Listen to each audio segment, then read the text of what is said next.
디도서 1장 1절로 3절 말씀 교독하시겠습니다. 1절 하나님의 종이요 예수 그리스도의 사도인 나 바울이 사도된 것은 하나님이 택하신 자들의 믿음과 경건함에 속한 진리의 지식과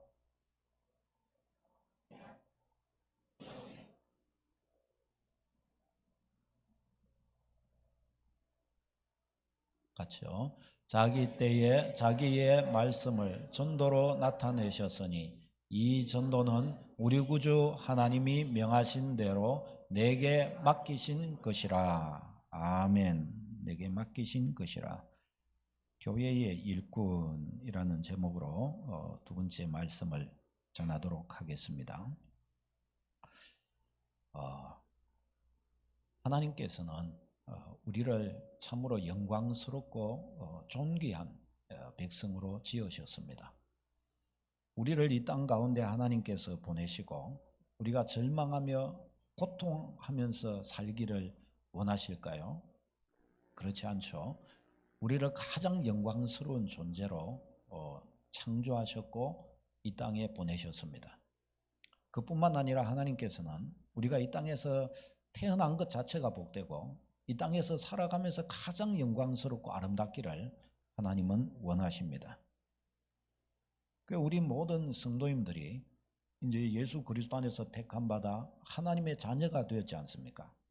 하나님의 자녀가 됨으로 해서 하나님의 뜻을 배우고 익히고 또 우리 삶에 체질화시켜 가면서 과연 하나님께서 우리에게 주고자 하신 그 놀라운 은혜들을 우리가 맛보아 알게 되기를 바랍니다. 여러분, 이런 질문을 한번 해봤으면 좋겠습니다. 여러분이 지금까지 믿음의 길을 이렇게 걸어오시면서 여러분의 믿음이 여러분을 행복하게 해주고 있으십니까? 여러분이 만난 주 예수 그리스도, 여러분이 믿는 삼위 하나님이 여러분의 삶을 새롭게 해주고 계십니까? 만일에 여러분이 주 예수 그리스도 안에 있지 못했다고 한다면 있지 못했던 가정에 있을 때 그때와 지금 주 예수 그리스도 안에 있는 지금 이때 둘 중에 어떤 것이 더 낫습니까? 여러분 명확하게 이것에 대해 이야기할 수 있으시겠습니까? 나는 예수 그리스도가 좋다. 나는 예수 그리스도 안에 있음으로 해서 내 인생은 완전히 바뀌었고 주님이 성경에 말씀하신 대로 바로 그 일이 내 인생에게 이루어졌다. 예수 그리스도 안에 있는 내 삶, 이 세상 그 무엇과 바꿀 수 없는 영광스러움과 축복이 있다. 여러분 이렇게 고백할 수 있으시겠습니까? 이것을 확실하게 고백할 수 있는 은혜가 여러분에게 찾아오기를 바랍니다. 여러분이 이 은혜를 맛보시기를 바랍니다. 하나님이 여러분을 이렇게 만나주시고 여러분이 주님을 찾고 구할 때 주께서 여러분을 그렇게 만나주시기를 바랍니다. 하나님은 그렇게 우리를 만나주기를 원하십니다. 하나님께 칭찬 듣고 또 하나님이 기뻐하시는 자리에 서고 하나님의 복을 이 풍성히 받기를 바랍니다. 그래서 하나님께서는 우리를 매주 하나님 앞으로 이렇게 부르시고 성경 66권을 우리에게 주셔서 너의 하나님의 뜻이 뭔가를 알아봐라. 너의 하나님이 원하신 게 뭔지 살펴보기를 바란다. 너의 하나님이 너를 축복하시기 위하여 네가 어떻게 하기를 원하시는지 네가 보기를 바란다. 하나님의 축복이 어디에 어떤 인생의 길에 놓여 있는지 너 성경을 통해 깨닫게 되기를 바란다. 그리고 그 자리에 서기를 바란다. 그 자리에 서서 너의 하나님이 예비하신 그 은혜를 네가 받기를 바란다. 하나님은 그렇게 우리에게 말씀하십니다. 여러분 우리는 그 길을 자꾸 배워가는 사람이고 그 길을 자꾸 우리는 훈련해가는 사람이고 그렇게 그 길을 나아감을 통해서 과연 하나님이 살아계시고 하나님의 말씀도 참되구나 하는 것을 우리는 깨우쳐가는 사람들입니다. 믿으십니까? 만일에 우리가 그와 같이 하지 않는다고 한다면 우리가 하나님을 믿는다고 말할 수 있을까요? 만일에 우리가 성경의 그 말씀을 알아가고 그것을 쫓아가려고 하는 삶으로 나아가려고 하지 않는다고 한다면 정말 우리가 예수 그리스도를 믿으며 예수 그리스도의 소위 제자라고 말할 수 있을까요? 그건 어불성설입니다. 그것은 아닙니다. 우리 서강교회의 믿음의 백성들은 꼭 이 사실을 기억해서 우리는 그냥 종교생활을 위해 이 시간에 엎드리는 것이 아니라 그냥 성경 그냥 이 종교적 습관을 가지고 주일이 되면 교회 가야 된다라거나 종교적 습관을 가지고 찬송가를 알아야 되겠고 성경이 몇 권인지를 알아야 되고 이런 종류 정도가 아니라 살아계신 하나님 그분의 백성인 거로 하나님 그분이 우리 인생에게 생명의 길, 삶의 길, 이 인생의 이 바른 올바른 길이 무엇인가를 가르쳐 주시는 내가 바로 그 길을 배워야 되겠고 내가 바로 그 길을 가야 되겠다라는 생각을 가지고 하나님께 귀를 기울이고 그분의 말씀을 자꾸 체질화시켜야 하겠습니다. 그래야 믿음이 그렇게 되어야 그게 바로 바른 길을 가는 믿음이 되는 것이고 내가 신앙하는 나의 이 신앙이라고 하는 것도 또한 바른 궤도 자리에 서서 가게 됩니다. 특별히 주님의 교회는 사명 공동체입니다. 사명 공동체. 그래서 우리 모든 그리스도인들은 이 사명을 가진 백성입니다. 사명을 가진 사람들. 주님의 교회를 통해서 교회의 일꾼이 된다는 것은 어떤 특별한 어떤 성도 가운데 어떤 특별한 사람의 일이 아니라 사실은 모든 그리스도인들은 하나님의 나라의 일꾼이고 주님 교회의 일꾼입니다. 그리고 일꾼이 되어야 합니다. 여러분 모두가 주님의 일꾼이심을 인정하시기를 바랍니다. 옆에 분에게 이야기해 주십시다. 당신은 하나님 나라의 일꾼입니다. 하나님이 여러분을 세우시고 여러분을 통해 놀라운 일을 하기를 하나님은 원하십니다. 그런데 우리가 일꾼이라고 한다면은 일꾼이죠, 일꾼. 그러니까 일꾼은 뭐예요? 사명이 있고 일꾼은 자기가 해야 할 사역이 있는 거예요. 근데 만일에 일꾼이 자기의 사명을 모르고 또 자기의 사역에 무관심하다면 어떨까요? 그러면 그는 하나님 나라를 위하여 살아감에 있어서 그의 정체성은 너무나 혼란을 겪게 될 것입니다. 나는 나의 존재는 하나님의 백성이고 하나님이 나에게 부여하신 사명도 있는데 근데 나는 그 자리에 없어요. 그러면 나는 뭐예요? 내 사명은 이거 하나님이 명한 천지를 창조하신 그분이 주신 사명은 여기에 있는데 나는 딴 곳에서 힘을 쏟고 딴 곳에 생각을 가지고 있어요. 바로 거기에서 인생의 문제는 커지는 것입니다. 우리는 하나님 그분이 가르쳐 주시는 사명의 자리에 하나님 그분이 가르쳐 주시는 인생의 이 목적과 방법 바로 그 자리에 우리는 다 서시기를 바랍니다. 우리는 다 그렇게 해야 합니다. 사명에 우리가 무관심하거나 사명을 감당할 믿음과 역량을 갖추지 않는다면 우리는 주님 나라에 그치는 자가 되고 말 것입니다. 주님 나라에 그치는 자가 된다고 한다면 우리의 믿음은 별 힘을 발휘하지 못하게 될 것입니다. 고린도전서 10장 32절 같이 한번 읽겠습니다. 시작. 유대인에게나 헬라인에게나 하나님의 교회에나 그치는 자가 되지 말고. 아멘. 하나님의 교회나 유대인에게나 헬라인에게나 모든 사람을 말합니다. 소위 말해서 하나님의 교회에나 주님의 교회죠. 그치는 자가 되지 말고 이 그치는 자가 되지 말고 이것은 걸림돌이 되지 말라는 것입니다. 하나님의 교회에 나아가는 길 또 사람들을 생명으로 구원하고 사람들이 행복하게 되고 복되게 되는 일에 걸림돌이 되지 말라는 것입니다. 또 다른 사람들을 넘어지는 자리에 서지 말라는 것입니다. 함께 복되면 함께 같이 복되는 자리로 함께 같이 영광스럽게 되는 자리로 나아가라 말씀을 합니다. 주님의 교회도 어떻게 해요? 세상을 살리는 교회입니다. 그러니 그런 것에 그치는 자 그래서 다른 사람이 해를 입도록 하는 자리에 서지 말고 참으로 하나님 그분의 영광 앞에서 이 교회의 바른 자리 일꾼의 바른 자리에 서라고 성경은 가르쳐 줍니다.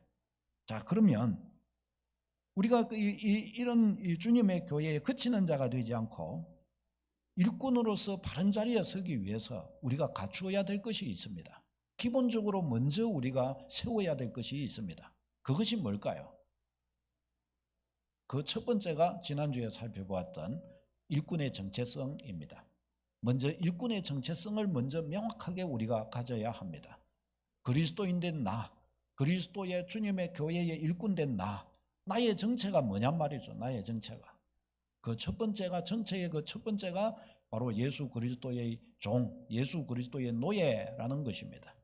어떤 분에게 있어서는 노예라고 하면 노예가 뭡니까? 노예는 자기 뜻대로 하지 못하는 사람이고 자기 위에 주인이 있어 모든 것들이 주인에게 속한 사람이 노예입니다. 그러니까 그는 자유가 없어요. 그의 소유, 그의 재능, 그의 미래, 그의 가족, 그 자신의 생명조차도 자기의 것이 아닙니다. 주인의 것입니다. 그러니까 그는 완전히 주인에 예속된 존재예요. 우리가 이렇게 생각해 보면 난 노예되려고 교회 온 건 아닌데 오히려 자유하려고 교회 온 것인데 이렇게 볼 수 있습니다. 예, 맞습니다. 그러나 그 진정한 여러분이 얻고자 하는 그 진정한 자유는 바로 예수 그리스도의 참된 노예가 될 때 그 자유가 있는 것입니다. 아니 어떻게 그렇게 될 수 있는 것일까요? 여러분 예를 들어 물고기가 물 안에 있으면 그는 진짜 물고기로서 자유합니다. 그러나 물고기가 물 밖에 있으면 어떻게 해요? 그는 물고기의 정체성을 잃어버린 것이에요. 물 밖에 오면 그는 아가미가 피가 나기 시작하고 호흡을 하지 못하게 됩니다. 그는 물고기이면서 예를 들어 그가 물 밖에 있는 사슴이나 노루나 이 땅에서 뛰어다니는 짐승처럼 자기가 행동하려고 하면 어떻게 해요? 너무너무 고통스럽다가 죽고 말게 됩니다. 마치 그와 같습니다. 우리는 인간이란 존재는 처음부터 예수 그리스도 안에 창조된 존재입니다. 물고기는 물에 살도록 창조된 것처럼 우리 인간은 예수 그리스도 안에서 살도록 지은 바 된 존재입니다. 그러니까 우리의 참된 자유는 어디에서 와요? 철저하게 예수 그리스도 안에 있을 때 찾아오게 되는 것입니다. 철저하게 예수 그리스도 안에 있는다는 것이 뭘 말하는 것이냐? 예수 그리스도의 소위 종, 예수 그리스도의 노예의 자리로 가는 것입니다. 예수 그리스도의 말씀을 듣고 예수 그리스도를 주인으로 모시고 예수 그리스도의 뜻을 쫓아 나아가는 것입니다. 우리가 지금까지 믿음의 길을 걸어오면서 우리 자신을 죽이며 하나님께 기도하며 하나님의 말씀을 더 알고자 하여 자꾸 나아가는 이유가 뭡니까? 더 주님의 노예답게 더 주님께 붙들린 자로서 살기를 원해서 그렇게 하는 것입니다. 믿으십니까? 여러분 자신이 신앙생활을 그런 방식으로 하고 계신 것이 맞습니까? 옆 분에게 물어보십시다. 또 당신은 예수 그리스도께 매이기 위하여 신앙생활을 하십니까?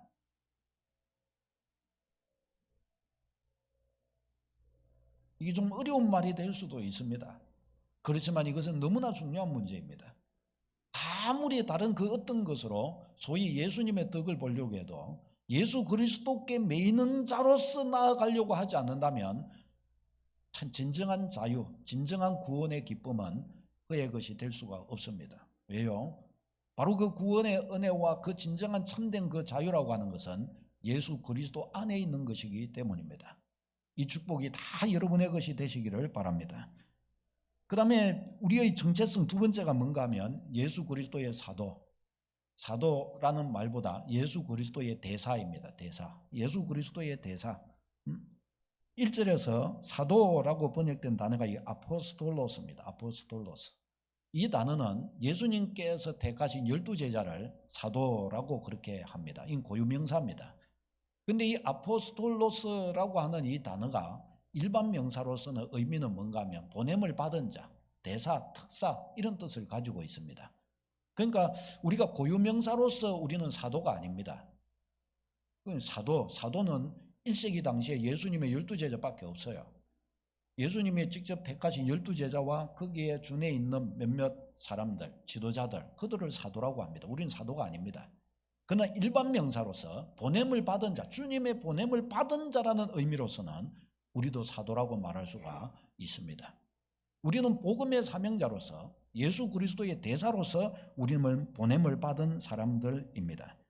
그러니까 우리가 이 땅 가운데 존재하는 것은 예수 그리스도의 대사로서 이 땅에 우리는 존재하는 거예요.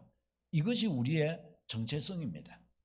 그러니까 예수 그리스도의 대사라고 한다면 우리가 누구의 위임을 받고 누구의 뜻을 위해 사는 사람이에요? 예수 그리스도입니다. 그러니까 예수 그리스도의 뜻과 무관하게 예수 그리스도의 명하신과 무관하게 우리의 삶이 가려고 하면 어떻게 될까요?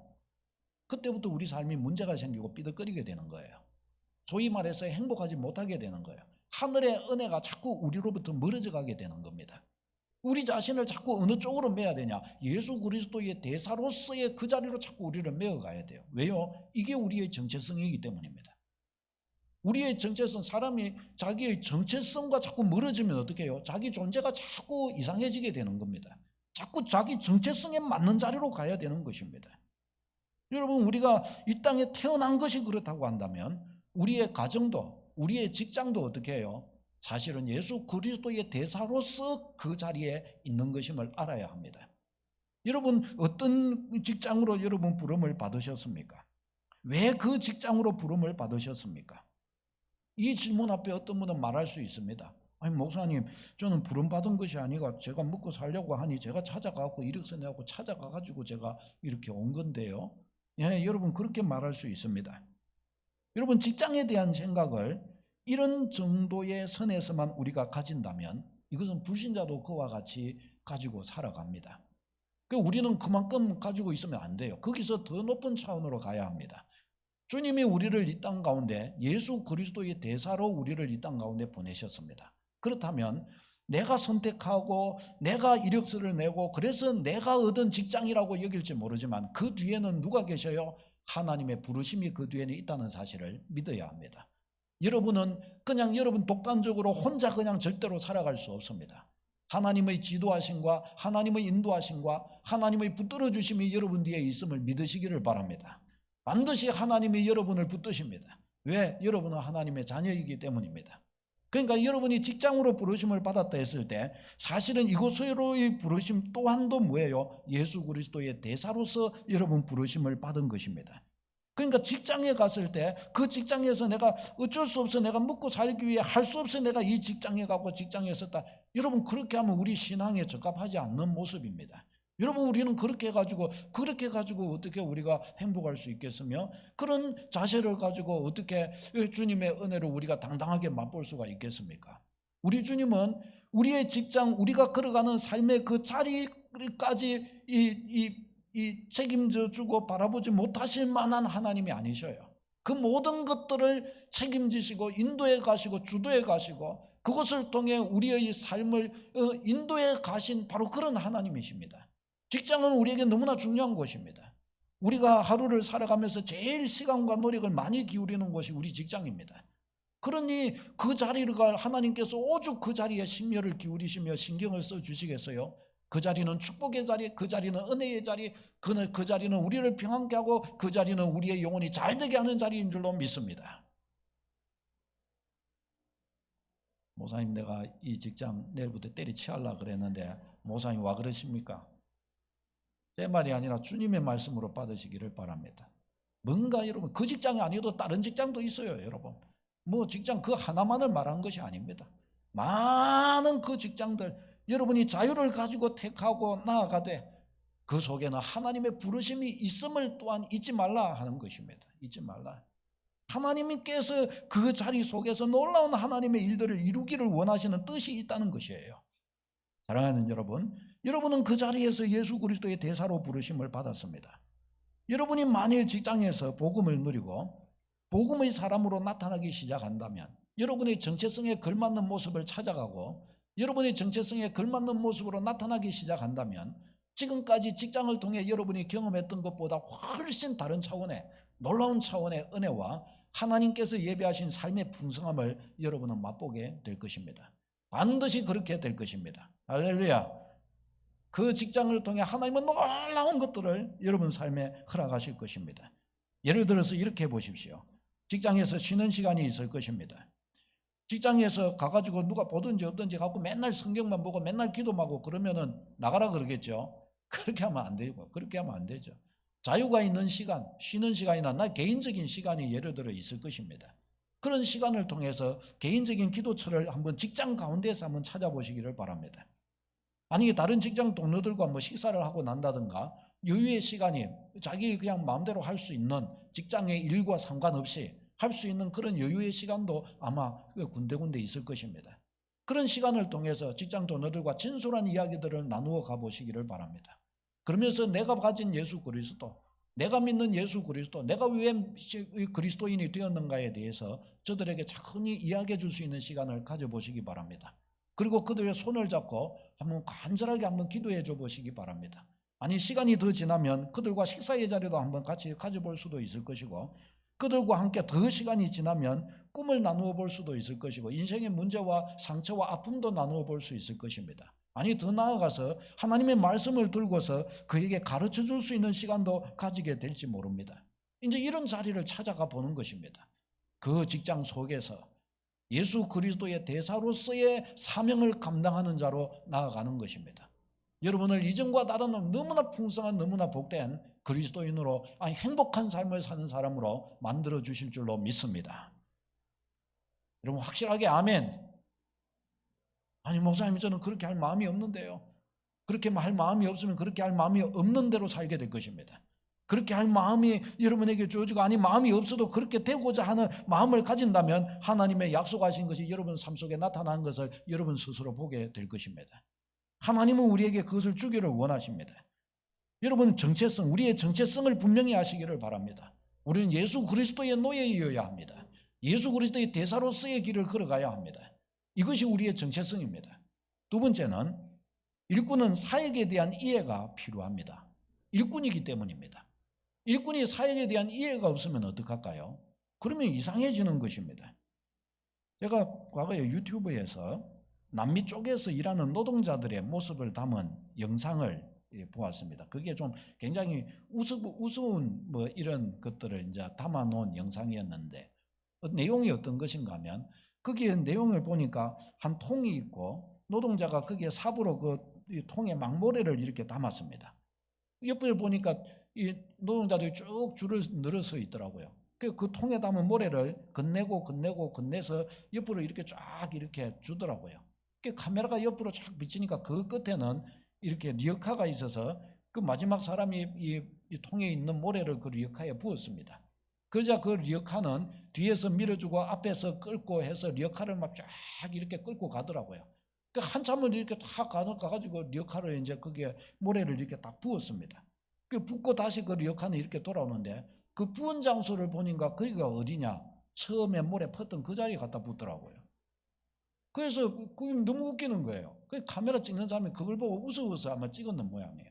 그래서 그 사람이 가가지고 아니 이거 아까 이거 한데 그 자리인데 이거 안 씻느냐 그러니까 모르겠는데요. 아니 왜 이거 갖다 이렇게 붓냐 그러니까 우리는 그냥 이렇게 모래 이거 퍼 나르라 그래서 모래 여기서 폈고 자기도 이렇게 날랐다고. 그럼 왜 이렇게 나르는지 아느냐? 모른다고. 그냥 퍼 나르라고 해서 날랐다고. 감독자 어딨냐? 모른다. 아니 어떻게 이렇게 하냐? 우리는 일전부터 이렇게 해왔다. 그래서 그냥 그렇게 하는 거예요. 이 사람 보고 막 웃고 막 이러는 거예요. 근데 여러분 이게 얼마나 이게 좀 웃기는 일이에요. 여기서 그 많은 일꾼들 일일 노동하는 노동에 그거 얼마나 그 월급도 많이 줘야 되고 그러는데 그럼 이제 그 감독자가 없다고 해가지고 여기서 모래 퍼가지고 한참을 날라가지고 나르고 돌아가지고 다시 그거 갖다 다시 부었으니 계속 푸고 나르고 그러니까 이 노동자들은 그렇다는 거예요. 설명을 하는데 이 사람들은 다른 데 아무 관심 없고 그냥 이거 모래 퍼라 그러니까 폈고 그래서 그날 하루 일과 끝나서 그냥 월급 받아가면 끝난다는 겁니다. 그래서 그것만 하면 저들은 되기 때문에 다른 생각 아무것도 없고 그냥 퍼담는답니다. 그렇게 퍼담는다고 그러더라고요. 여러분 이게 상당히 우스운 일이지만 어떻게 가만히 생각해보면 내가 신앙생활 지금까지 해온 방식이 어떠면 그럴 수 있습니다. 상당히 우스운 일이지만 내가 지금까지 살아가고 있는 삶의 방식이 사실은 이와 비슷할 수 있습니다. 여러분 우리의 신앙의 방식이 이와 같이 되면 어떨까요? 만일에 우리가 우리의 인생의 목적이 뭔가를 모르면 이와 같이 살 수밖에 없습니다. 아니 우리가 주님을 섬겨가면서 주님의 교회의 일꾼이라고 하여 주님의 교회를 섬겨가면서도 우리의 사역의 목적이 무엇이고 우리가 해야 할 사역이 무엇인가를 알지 못하면 우리는 이런 방식으로 신앙생활을 할 수밖에 없습니다. 그러니까 우리가 해야 할 일을 안다는 것은 너무너무 중요합니다. 일꾼의 사역이 뭔가를 알아야 합니다. 여러분 일꾼은 무엇을 위한 일꾼일까요? 주님 교회의 일꾼은 무엇을 위한 일꾼일까요? 크게 두 가지입니다. 오늘 본문은 바울 사도를 통해 가르쳐주는 크게 두 가지예요. 첫 번째가 복음 전도입니다. 왜 일꾼이냐? 복음의 일꾼입니다. 복음의 일꾼. 할렐루야. 여러분은 복음의 일꾼입니다. 그리스도인은 복음의 일꾼입니다. 교회의 일꾼은 먼저는 복음의 일꾼임을 알아야 합니다. 복음의 일꾼. 1절 말씀에 하나님이 택하신 자들의 믿음을 위하여 바울이 세우심을 입었다 그렇게 이야기합니다. 여기에서 택하신 자들의 믿음을 위하여 이 말은 뭔가 하면 이 택하신 자들은 구원받은 이 받기로 예정된 사람들을 말합니다. 이들의 믿음을 위하여 이들에게 믿음을 심어주기 위하여 사도가 되었다는 것입니다. 믿음은 어떻게 심어져요? 복음 전할 때 심어집니다. 저들이 복음을 받을 때 믿음이 심어지는 거예요. 그러니까 바울 사도는 저들에게 복음을 전하여 저들에게 믿음이 있는 자가 될 수 있도록 하기 위하여 세움을 입었다고 가르쳐 줍니다. 그게 바로 뭐예요? 하나님의 택하신 자를 찾아서 그에게 복음을 전하여 그가 믿음 믿도록, 그가 예수 그리스도 영접하도록 해주는 것, 믿도록 해주는 것. 이게 뭐예요? 이게 복음 전도입니다. 복음 전도. 그래서 바울 사도는 복음 전파에 관해 이렇게 고백을 합니다. 같이 읽겠습니다. 시작. 내가 복음을 위하여 복음을 전할지라도 자랑할 것이 없으면 내가 부득불할 일이라. 만일 복음을 전하지 아니하면 내게 화가 있을 것이로다. 아멘. 복음을 전하지 않으면 내게 화가 있을 것이로다. 바울 사도는 왜 이렇게 이야기하는가 하면 복음은 영혼을 구원하는, 생명에 들어가게 하는 유일한 하나님의 방법이기 때문입니다. 내가 이 복음을 알고 있으면서도 내가 복음을 전하지 않는다면 나는 정말 악한 자다. 바울은 스스로를 그렇게 생각했던 것입니다. 이거는 뭐 당연한 거죠. 지금 다 병들로 죽어가는 사람인데 나에게 그 병든 그 사람 알약 하나만 먹으면 그 사람 살 수 있는 약이 있는데 아무 말 안 하고 입 싹 닫고 그냥 모른 척하고 있으면 나 굉장히 악한 사람이죠. 복음이라고 하는 영혼을 구원하는 유일한 하나님의 방법이 있는데 이것을 알고 있는데 그것을 생각지 아니하고 침묵하고 있으면 스스로 악한 자고 나는 하나님의 진노를 받을 수밖에 없는 자이다. 바울 사도 스스로 그렇게 고백하고 있어요. 복음을 가진 우리가 만일에 침묵하고 우리의 사명 앞에 소홀히 여긴다고 한다면 우리는 악한 자입니다. 여러분 그렇지 않습니까? 악한 자 이상으로 악한 자입니다. 성경은 이것을 우리에게 가르쳐 줍니다. 사랑하는 여러분, 교회의 일꾼된 교회의 일꾼은 바로 이 복음의 사명을 위하여 일꾼된 줄로 믿으시기를 바랍니다. 여러분 그러면 복음을 전하는 일은 쉬운 일일까요? 어려운 일일까요? 복음 전하는 일은 행복한 일일까요? 불행한 일일까요? 복음 전하는 일은 너무너무 마음을 괴롭게 하고 고통스럽게 하는 일일까요? 여러분 지금까지 우리가 어떤 면에서 복음 전하는 것을 교회 와서 기도하고 전도지 나눠주고 또 해갖고 시간을 정하고 애써서 이렇게 하고 어떤 면에서 하기 싫은 것도 또 하게 해야 되고 하는 어떤 면에서 굉장히 수동적인 방법의 복음 전도를 생각하면 그렇게 생각이 될 수 있습니다. 그렇지만 복음을 전하는 것은 너무나 쉽고 너무나 신나는 일임을 우리는 계속해서 고백하며 마음에 새겨야 합니다. 다시 해보시죠. 복음 전하는 것은 너무 신나는 일이다. 5번씩 해봅시다. 복음 전하는 일은 너무 신납니다. 너무 신납니다. 옆에 분에게 손잡고 이야기할 때 복음 전하는 일은 너무 신난다. 너무 신난다. 너무 신난다. 5번씩 시작.